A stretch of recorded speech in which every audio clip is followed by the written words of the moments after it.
Personal guarantees can expose your personal assets to business debts, and many directors and business owners are surprised to learn that signing a guarantee can significantly reduce the protection normally provided by a company structure. A personal guarantee is a legally binding promise that if a business cannot meet its obligations, the guarantor will personally repay the debt. These guarantees are commonly required for business loans, commercial leases, supplier credit accounts, equipment finance, and other commercial transactions. Once the business defaults, the creditor may pursue the guarantor directly for the outstanding debt.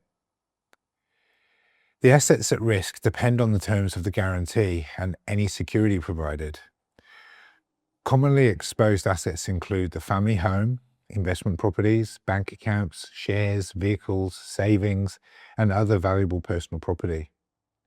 If the guarantee is secured by a mortgage or charging clause, real property may be particularly vulnerable to enforcement. Even jointly owned property can, in some circumstances, be affected.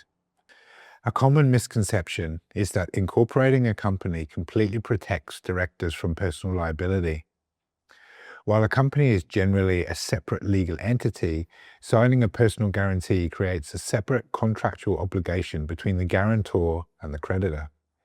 This means a creditor may pursue the guarantor personally, even though the debt originally belonged to the company. In serious cases, an unpaid guarantee can ultimately result in bankruptcy proceedings against the guarantor.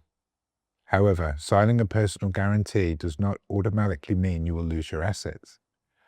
A creditor must still enforce the guarantee through the appropriate legal process, and depending on the circumstances, there may be grounds to challenge enforcement.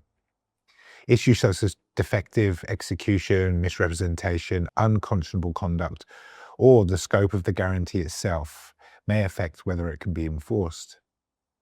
Before signing a personal guarantee, it is also worth considering whether its terms can be negotiated. In some cases, it may be possible to limit the amount guaranteed, restrict the assets available for enforcement, or negotiate release provisions once certain conditions have been met. Many business owners assume guarantees are non-negotiable, while in practice, there may be scope to reduce the level of personal risk. Because personal guarantees can convert business liabilities into personal liabilities, understanding exactly what assets are at risk, what rights creditors actually have, and whether the guarantee can be limited or challenged can make a significant difference to protecting your financial position before and after signing. Contact us today for a free 30-minute consultation with one of our experienced team of commercial litigation professionals, and let us help you protect your rights.